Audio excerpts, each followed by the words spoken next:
말할 수 있겠어? 아, 진우 혼자는 모르겠는데. 미리 말했으면 좋았을 텐데. 우리 결혼하려고? 해당 영상은 시네랩 크리에이터로서 9월 10일 개봉하는 작품 비밀일 수밖에의 개봉 전 시사회를 다녀온 뒤 제작된 영상입니다. 우리는 살아가면서 저마다의 상황과 이유로 비밀을 만들고 또 마주하며 살아갑니다.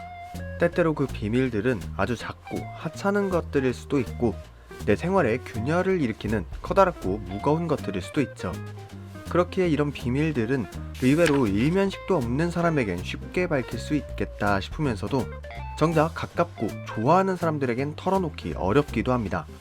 그 이유는 비밀이 내 바운더리에 있는 사람들에게 드러나 이젠 나를 바라보는 판단의 한 요소이자 정보가 되었을 때 내가 추구하는 나의 모습과 상대가 바라보는 나의 모습에 괴리감이 더욱 커질 수 있다고 판단하기 때문입니다. 그래서 가까운 사이일수록 더욱 감추려고 하는 부분들이 많이 생기기도 하고요. 제가 오늘 소개해드릴 가족 역시 그렇습니다. 남모를 비밀을 간직한 채 살아온 가족들. 함께하면 불편하고 떨어져 있어야 되려 편한 관계가 되는 이 가족들은 의도하지 못한 상황 속에서 서로를 또다시 상처 입히고 치유해주기를 반복합니다. 어쩔 수 없이 우리 가족이기에 숨겨야 했던 여러 비밀들을 되려 피 한 방울 섞이지 않은 외부인을 통해 이해하기도 위로받기도 하면서 비로소 진짜 서로를 잘 아는 가족이 되어가는 과정은 생각보다 시사하는 부분도 많고요. 그래서 오늘은 작품 비밀일 수밖에를 보며 느낀 부분들에 대해서 이야기 나눠볼까 하는데요. 작품의 결말을 제외한 크고 작은 스포일러가 포함되어 있으니 감상에 유의해주시면 감사하겠습니다. 안녕하십니까.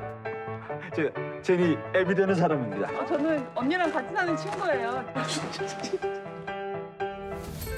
강원도 춘천 고등학교에서 미술을 가르치는 정아의 마지막 근무날, 캐나다로 유학을 보냈던 아들 진우가 이제 곧 결혼할 거라며 자신의 여자친구 제니와 함께 등장합니다. 오랜만에 보는 아들과도 묘한 어색함이 흐르는 와중에 말로만 들었던 여자친구 제니를 처음 보는 것도 모자라 진우는 잘 다니던 회사를 그만두고 요리 유튜브 채널을 해볼까 한다는 도무지 이해할 수 없는 말을 늘어놓고 가뜩이나 머리가 지근거릴 때 제니의 부모님은 춘천에서 숙소를 구하지 못해 오갈 데 없는 신세. 동거인 지선까지 함께 합류하며 조용하고 평탄하던 정아의 삶이 묘한 긴장감에 휩싸이기 시작합니다. 하나뿐인 가족 진우는 아직까지 철없게만 보이고 의대를 나온 제니의 가족들은 은근히 정아와 진우를 낮게 보고 압박하며 제니와 진우의 만남을 달갑지 않은 눈치를 계속해서 드러내죠. 겨우 4일밖에 함께 지내지 않지만 이 두 가족은 만나면 으르렁, 헤어지면 아쉬운 소리만 하면서도 끝끝내 가족이기에 숨겨왔던 여러 비밀들이 하나둘 나오기 시작하고 그 속에 묻어두었던 진실들을 마주하며 서로의 상처를 보듬어 주기 시작합니다. 너무 다른 두 가족의 기묘한 동거. 이들이 끝까지 감추고 싶었던 비밀은 도대체 무엇이었을까요? 엄마 왜 나한테 다 숨겨? 여기요. 우리 무슨 사이예요? 진윤의 가족과 제니네 가족. 이 기묘한 두 가족은 부모 세대와 자식 세대가 서로에게 원하는 모습을 보여주지 못하는 데에서 나오는 실망감이 있다는 부분만 닮은 게 아닙니다. 생각보다 두 가족은 더욱 많은 부분 닮아 있어요. 부모로서 자식의 성공을, 자식으로서 홀로 독립해 인정받는 모습을 보여주고 싶은 건 당연하지만 이 두 가족 모두 서로가 서로를 온전히 이해하지 못한 상태에서 긴 시간 관계에 단절이 있었습니다.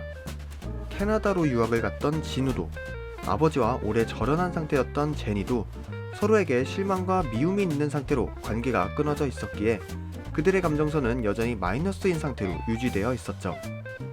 진우는 그 과정에서 실제로 아버지를 잃었고 제니는 심리적으로 아버지를 잃었죠.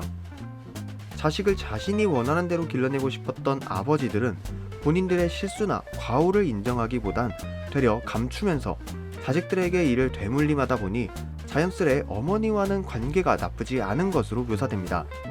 이 두 가족에게 엄마라는 존재는 중재자이자 유일한 정서적 집이었으니까요. 그리고 이런 상황 속에 놓여 있다 보니 진우와 제니는 서로가 서로에게 자신이 미처하지 못했던 일을 해낸 사람이자 이상이 됩니다.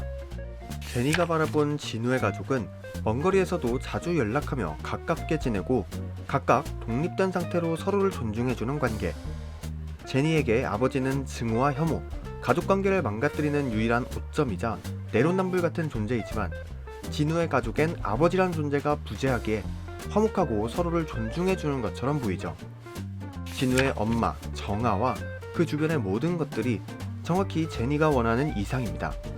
반면 진우에겐 제니가 이상적인 인물과 환경이라고 생각하죠. 어머니와 아버지가 모두 건강히 살아계시고 항상 거친 말과 때때론 강압적인 분위기, 폭력도 일삼았던 아버지라는 존재가 어머니에게 쉽게 제압되고 그 덕에 유지가 되는 가족관계. 이는 단순히 유튜버를 꿈꾸는 진우가 의대를 졸업한 제니와 그 가족의 사위로서 잘 보여야 하기 때문에 나오는 행동과 감정이 아닌 지난날 자신의 과오로 아버지를 잃은 것은 아닌지, 만약 내가 과거로 돌아가 이를 바로잡을 수 있다면 얼마나 좋을까 하는 후회와 반성, 죄책감으로 인해 제니만큼은 그 과정을 겪게 하고 싶지 않기 때문에 나오는 자연스러운 반응들이죠. 그리고 진우가 느끼는 아버지의 부재와 제니가 느끼는 진짜 의지할 수 있는 아버지 존재는 생각지 못한 곳에서 채워줍니다.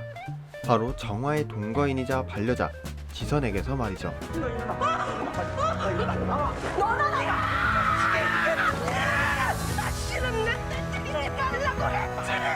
지선은 작품에 등장하는 모든 인물들의 상처를 넌지시 보듬어주는 인물입니다. 남편을 잃고 혼자 생활하던 정화를 보살피며 남편보다는 평생의 반려자가 되어주었고, 진우에겐 엄마를 보살펴주고 자신을 옥죄거나 억압하지 않고 이야기를 차분히 들어주며 도움이 필요할 땐 넌지시 문제를 해결해주는 조용한 조력자이자 자신이 바래왔던 아버지의 역할을 해주었죠. 제니에게도 지선은 자신이 바래왔던 아버지의 모습을 가지고 있습니다. 자신이 불합리하다고 생각하면 지지마 라고 하는 한마디는 제니가 더 이상 가족들을 피해 다니는 것이 아닌 직접 부딪히며 그 시선을 바꾸기 위해 싸울 수 있는 원동력이 되어줍니다. 특히 지선이라는 인물이 인상 깊었던 이유가 사회에서 규정한 멋진 어른의 모습을 보여주면서도 고리타분한 남성성을 강요하는 사회를 비웃는 캐릭터로 그렸다는 부분입니다. 평소에 한 발짝 물러나 있다가도 도움이 필요할 땐 자신의 힘을 쓰고 옛날의 사회가 각각의 성별에 요구해왔던 여러 행동들과 기대에 반하기라도 하듯이 차가운 듯 다정하고 무심한 듯 배려가 몸에 배어있죠. 진우와 제니 모두의 가족에 소속되지 않은 지선이 이들 모두에게 가장 의지할 수 있던 어른이었다는 부분은 나이도 성별도 직책이 아닌 열린 생각과 행동이었습니다. 이 선생, 지금 상황 알고 있어? 이거 설명을 좀 해줘야 될 것 같은데. 사실 작품의 초반부까지만 하더라도 크게 기대감이 드는 영화는 아니었습니다. 영상 자체의 질감이나 사운드가 어딘지 모르게 불완전한 느낌이 들었거든요. 하지만 시점이 현재로 돌아오며 여러 소동들이 지나면서 초반에 느꼈던 불안함은 사라지고 담백하고 뭉클한 작품으로 탈바꿈하지 않았나 하는 생각을 했습니다. 작품을 보실 관객들에게 한 가지 감상 팁을 드리자면, 인물들 각자의 상황과 관계성, 이상을 생각하면서 관람하면 작품 비밀일 수밖에를 훨씬 깊이 이해할 수 있을 거라고 생각합니다. 다소 영화의 제목이 너무 직접적이라 아쉬운 부분도 있지만 시간이 지나고 보니 또 이만한 작품 자체의 메시지를 잘 표현한 문장이 어디 있나 싶기도 하고요. 부디 이번 영상이 비밀일 수밖에를 관람하거나 관람을 고민하시는 분들에게 도움이 되었기를 바라면서 오늘 영상 마무리 짓도록 하겠습니다. 감사합니다. 말하기 힘들 것 같은데. 근데 괜찮겠어?